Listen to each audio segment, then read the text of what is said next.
Akola 24 news, एक कदम भ्रष्टाचार के खिलाफ। पिछले 10 सालों में पहली बार मैंने ये वायरल इन्फेक्शन का इतना यानी हाईली पॉपुलेशन में, क्राउडेड पॉपुलेशन में इतना लोड देखा हूँ। गवर्नमेंट ने इसमें वायरोलॉजिकल इनोकुलेशन करके इसके मेजर्स और प्रिवेंटिव मेजर्स के ऊपर बात करनी चाहिए। हमारा ये पर्सनल ऑब्जर्वेशन है कि इसके ऊपर रिसर्च होनी चाहिए।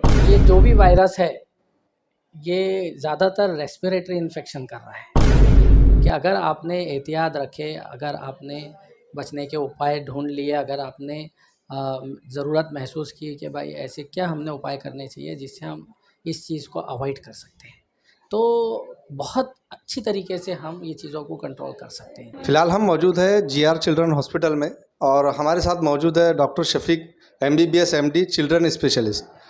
तो आज करते हैं इनसे खास मुलाकात। तो सर, स्वागत है आपका अकोला 24 न्यूज़ में। सर, आज आपसे मुलाकात करने का एक अहम विषय ये रहा कि आजकल बच्चों में एक वायरल चल रहा है, जो देखा जा रहा है कि हर घर में बच्चे बीमार है और काफ़ी हॉस्पिटल हाउसफुल है। तो ये वायरल कौन सा है सर और किस वजह से आया है, इसकी थोड़ी सी तफसीलात चाहिए।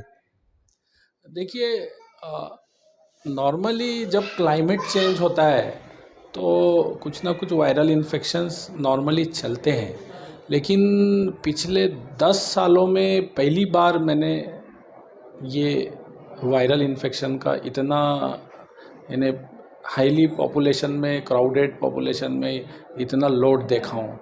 ये पता नहीं, कुछ गवर्नमेंट ने इसमें वायरोलॉजिकल इनोकुलेशन करके इसके मेजर्स और प्रिवेंटिव मेजर्स के ऊपर बात करनी चाहिए, लेकिन ज़्यादा कुछ सुनाई नहीं दिया इस बारे में। हमारा ये पर्सनल ऑब्जर्वेशन है कि इसके ऊपर रिसर्च होनी चाहिए और कॉमन मैन ने, पब्लिक ने, लोगों ने इसके प्रिवेंटिव मेजर्स लेने चाहिए। सर, ये जो वायरल है तो ये कितने दिनों तक बच्चों के उस पर असर कर रहा है सर? देखिए, सबसे पहले मैं आपको ये बताना चाहूँगा कि ये जो भी वायरस है ये ज़्यादातर रेस्पिरेटरी इन्फेक्शन कर रहा है, यानी सर्दी, खांसी और बुखार कर रहा है। ये हम इसमें सबसे पहले जो कर सकते हैं बचाव के लिए, वो एक बहुत अच्छा सेंटेंस किसी ने बनाया है कि भाई prevention is better than cure.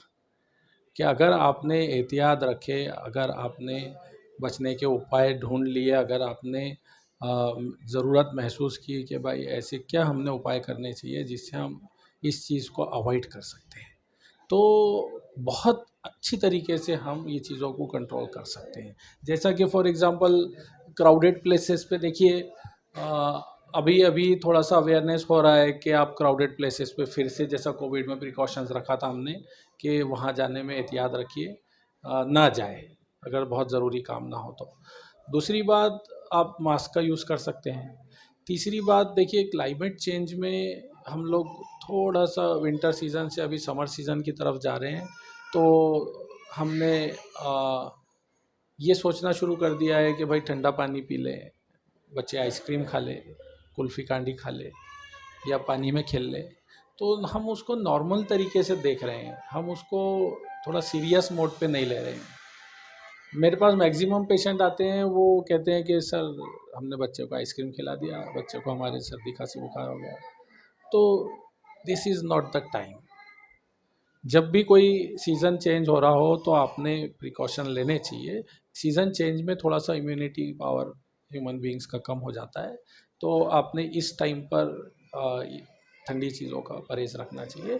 एक बार जब समर सीज़न आ जाए और स्टेबल हो जाए, कांस्टेंट हो जाए टेम्परेचर, तब आप ठंडी चीज़ें खा सकते हैं, वो नॉर्मल है। फिर समर सीज़न में आप बच्चों को आइसक्रीम खिला रहे हैं, खाते ही हैं बच्चे आइसक्रीम, तो या कोल्ड ड्रिंक्स पी रहे हैं। कोल्ड ड्रिंक्स तो वैसे भी नहीं पीना चाहिए। फ्रूट जूसेस और नेचुरल चीज़ें जो है वही आपने बच्चों को देना चाहिए।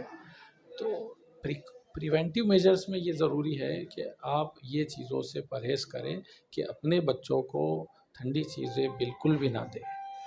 इसमें आप जब मौका ही नहीं देंगे गलती करने का, तो वायरल इन्फेक्शन इतनी जल्दी नहीं हो सकता आपको। ये जो सर वायरल है तो ये बच्चों तक ही सीमित है या इसका असर बड़ों पर भी है? देखिए, मैं तो पीडियाट्रिक प्रैक्टिस करता हूँ, तो मैंने मैक्सिमम जो है यहाँ पर बच्चे ही देखा हूँ, और कॉन्स्टेंटली पिछले 3-4 महीने से कंटिन्यूअस नॉन स्टॉप पेशेंट का फ्लो है। और मैक्सिमम जो पेशेंट है वो रेस्पिरेटरी इन्फेक्शंस के पेशेंट है, सर्दी खांसी और बुखार के पेशेंट हैं, और लोग प्रिकॉशन नहीं ले रहे हैं। मीन्स ऐसा है कि हमारे यहाँ पे एक कॉमन मैसेजेस कम जाते हैं लोगों को। हमारे यहाँ वो सिस्टम होना चाहिए, और लोगों ने भी सीरियसली देखना चाहिए कि भाई चलिए देखिए, एक डॉक्टर शफीक अहमद ने कुछ मैसेज देना चाहा है आपको, तो उसको सीरियसली लीजिए, सीरियसली नोट पे, कि भाई कोई आपको अच्छा इसमें उपाय दे रहा है कि भाई किस तरीके से आपने वायरल इन्फेक्शन से बचना चाहिए, कौन से प्रिकॉशंस लेने चाहिए। उस बात को जब तक आप सीरियसली नहीं लेंगे, डॉक्टर्स की सलाह मशवरा को आप बोलेंगे, डॉक्टर्स तो बोलते रहते हैं, उनका काम है बोलना। हमारा दिल बोल रहा था, हम आ गए थे, बैठ गए थे, हमने आइसक्रीम खा लिया, बच्चे को खिला दिया। मीन्स देखिए, वो एक चीज़ का हर वक्त रहता है, ये आइसक्रीम खाने का वक्त नहीं है। मैं थोड़ा सा आपको इसलिए सीरियसली बोल रहा हूँ कि सही में लिटरली बच्चों को प्रॉब्लम्स हो रहे हैं, और जब हम उसको प्रिवेंट कर सकते हैं तो फिर हमने उसको थोड़ा सा दिल पे पत्थर रख कर अवॉइड करना चाहिए। हमारे बच्चे बोलते हैं प्यार से, पापा एक आइसक्रीम खाना है, तो हमारा दिल बोलता है हाँ ठीक है, एक आइसक्रीम है, अच्छी क्वालिटी का खिलाते हैं, महंगे वाला खिलाते हैं, कि भाई बच्चे को इन्फेक्शन नहीं होनी चाहिए। तो वो ये भी सोचना चाहिए आपने कि अभी it's not a time, it's not exactly to do that, we are doing mistake। थोड़ा सा बच्चों को समझाने की आदत डालनी चाहिए कि नहीं बेटा, हम समर वैकेशन, अभी बच्चों की स्कूल की एग्ज़ाम्स चल रही है, तो हम बता सकते हैं बेटा अभी एग्ज़ाम टाइम है, तबीयत ख़राब हो जाएगी तो हम फेल हो सकते हैं। तो बच्चों को थोड़ा सा बहलाना सीखना चाहिए, बच्चों के ऊपर थोड़ा सा उनको वर्कआउट करना चाहिए, मेहनत करनी चाहिए उनको समझाने के लिए, ना कि हमने बच्चों को आसानी से कोई चीज़ ऐसे छोड़ देना चाहिए। हाँ बेटा ठीक है, एक आइसक्रीम बोल रहा है, दिल हमारा ऐसे इमोशनल हो गया, हमने कहा हाँ ठीक है बेटा ये एक आइसक्रीम ले लो।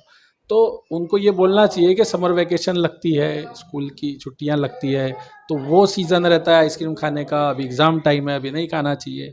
तो ये ऐसे बच्चों को हमने समझाना चाहिए, समझाना सिखाना चाहिए, ना कि वो ये देखना चाहिए कि बच्चा 10 रुपये की डिमांड कर रहा है या 20 रुपये की डिमांड कर रहा, कि तो बस उससे क्या फ़र्क पड़ रहा है, 10 रुपये उठाए चिप्स के लिए दे दिए, 5 रुपये उठाए कुरकुरे के लिए दे दिए, 10 रुपये का चॉकलेट दे दिए। देखिए, अगर आप कोई अच्छी चीज़ खिलाते हैं बच्चे को, तो आपने उस पर ध्यान रखना चाहिए कि हम क्या दे रहे हैं और क्या अवॉइड करना चाहिए। बच्चे को घर का खाना ज़्यादा खिलाना चाहिए, बच्चे को फ्रूट्स वेजिटेबल्स ज़्यादा देने चाहिए, बच्चे को सूप्स देने चाहिए। तो बच्चों को आप हेल्दी चीज़ दीजिए। और गवर्नमेंट का भी बहुत अच्छी एडवर्टीजमेंट बनती है कि संडे हो या मंडे रोज़ खाओ अंडे, प्रोटीन लेवल है उसकी बहुत अच्छी, प्रोटीन से इम्यूनिटी भी बढ़ती है, वेट गेन भी अच्छा होता है। दूध है, इधर सुबह शाम डेली आपने बच्चों को दूध पिलाना चाहिए। तो ये जो चीज़ें हैं, तो ये सब चीज़ें हमने सीरियसली लेना चाहिए, इसको मजाक नहीं ले सकते। कुछ बच्चे नहीं खा रहे, उनके ऊपर एक्स्ट्रा मेहनत करनी पड़ती है। कुछ बच्चे नॉर्मली खा लेते हैं अच्छे से, तो उनकी सेहत अच्छी रहती है। तो जिनकी सेहत अच्छी, जिनकी इम्यूनिटी अच्छी, तो वो बार बार बीमार भी नहीं पड़ते, और जिनकी सेहत कमज़ोर है वो बार बार बीमार पड़ते हैं, क्योंकि उनकी इम्यूनिटी लो हो जाती है। तो ऐसे बच्चों को हमको सीरियसली नोट पर डॉक्टर से की सलाह से जो भी सप्लीमेंट्स लगे उनको वो देने चाहिए, और तब तक कि वो चीज़ छोड़नी नहीं चाहिए जब तक कि वो अच्छी तरीके से सेहतमंद ना हो जाए। सर, अक्सर ये देखा जा रहा है कि कुछ लोग ऐसे हैं कि जो बिना डॉक्टरी सलाह के मेडिकल पर जाकर जो है तो मेडिसिन खरीदते हैं और अपने हिसाब से बच्चे को देते हैं, तो इस पर आपका क्या कहना है सर? देखिए, मैं आप लोगों को ये कहना चाहूँगा कि अगर आपके घर पे सर्दी बुखार की दवाई है, बुखार आ गया है, तो आप एक डोज सर्दी बुखार की दवाई जो आपको जितना समझता है उतना दे सकते हैं, लेकिन दवाखाने में जाने तक के लिए। यानी आपने खुद ट्रीटमेंट चालू नहीं कर सकते कि पिछली बार डॉक्टर साहब ने दवाई दिए थे तो हम यही देकर देख लेते, हो गया तो अच्छा, नहीं हुआ तो फिर चले जाएंगे, और हो गया तो अच्छा, नहीं हुआ और एडमिट करने की ज़रूरत पड़ गई तो आपको ये समझना चाहिए कि आप डॉक्टर नहीं बन सकते कभी भी। तो आपको डॉक्टर की सलाह से ही दवाइयाँ लेनी चाहिए। आप कितने भी श्योर है, आपको वापस आने के बाद में पता चलेगा अरे ये तो पिछली वाली दवाई दी डॉक्टर साहब ने, लेकिन डॉक्टर साहब ने मेक श्योर किया कि भाई आपको इससे अच्छा ही होना है। लेकिन ज़रूरी नहीं है कि आप आपके दिल से देंगे तो आपका बच्चा अच्छा ही होगा। क्यों? क्योंकि डॉक्टर के तजुर्बे में और आपके तजुर्बे में ज़मीन आसमान का फ़र्क है। तो इसलिए 4 बार भी अगर डॉक्टर आपको वही दवाई देते हैं तो उनके बोलने पर लेने पर आप मैक्सिमम टाइम सेफ रहते हैं। और अगर आप अपने दिल से दवाई लेंगे तो आप कितने बार उल्टी दवाई भी दे सकते हैं, क्योंकि हर दवाई को कौन सी कब देनी चाहिए, कौन सी कब नहीं देनी चाहिए, वो डॉक्टर से बेहतर कोई नहीं जान सकता।